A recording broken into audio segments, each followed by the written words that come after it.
I've been working in the Waikato over the last 9 years with individuals between the ages of 9 and 40 who use volatile solvents. I'm here this morning to briefly share some of my experience in working with this group and in supporting communities to address the problem. Volatile solvent abuse, huffing, sniffing, whatever you want to call it, has had a long history in New Zealand. For some young people that use, this may be one-off experimentation. For others, this may develop into a problem over a short period of time, and for a very small few, this turns out or develops into a significant drug dependence. Trends tend to show that solvent abuse reappears or reemerges in the same communities over time, and it often grabs hold of some of the most vulnerable young people in those communities, whether that be due to poverty, isolation, lack of alternatives, or mental health issues, or a combination of these. The risk to the solvent users that I work with are multiple.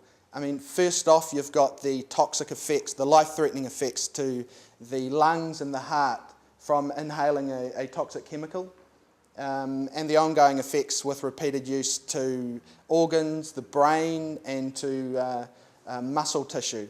And we've got to take into consideration that the most damage that's occurring is to young people who are in the midst of developing their brain and developing the physical and cognitive skills to succeed in life. There are also secondary effects that increase the risk to users. It depends on the way that the solvent's used and the context that the solvent's used in. For some young people, they may use in isolation or use in small groups in inner city or suburban streets, around the rivers, the railways, or in sheds. So with the disorientation that comes with solvent use, they're at increased risk of being hit by cars, drowning, and fire or explosion from lighting cigarettes while in possession of solvents.